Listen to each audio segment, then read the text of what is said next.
Et on continue notre tour d'horizon des participants pour la Coupe du Monde 2018 et aujourd'hui je vous amène en Europe et plus précisément en Croatie, pays qui a obtenu son indépendance en 1991 et qui a participé à 5 Coupes du Monde depuis cela. On se souvient très bien qu'en 1998 ils avaient terminé 3ème à la surprise générale et aujourd'hui ils se classent 15ème au classement FIFA.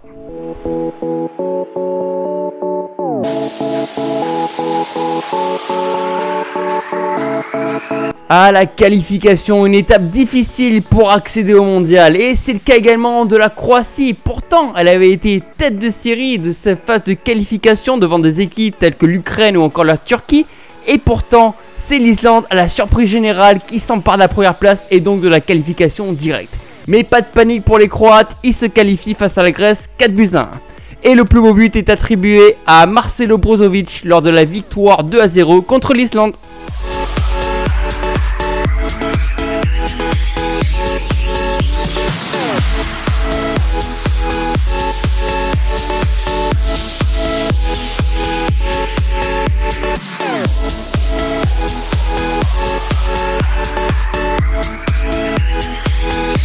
La génération actuelle est probablement l'une des meilleures de l'histoire de la sélection croate. Et pourtant, le capitaine et la star, c'est Luka Modric, le joueur de 32 ans qui évolue aujourd'hui au Real Madrid et qui compte 104 sélections. Il est considéré pour beaucoup comme l'un des meilleurs milieux de terrain du monde puisqu'il réussit des passes excellentes pour ses coéquipiers, mais il est également capable de marquer des buts à plus de 35 mètres des cages adverses.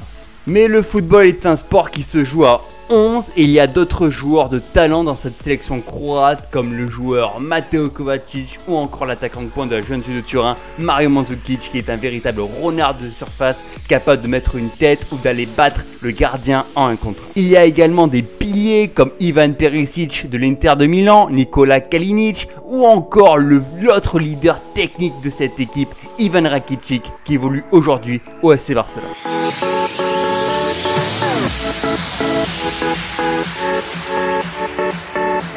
Oubliez les sélectionneurs, la star c'est l'équipe et on se dirige vers un 4-2-3-1 avec Subasic dans les cages, Vrsaljko à droite et Strinic à gauche. Une défense avec Korluka et Lovren au milieu de terrain, le trio Rakitic, Modric et Kovacic et enfin en attaque on a Perisic, Mandzukic et Kalinic.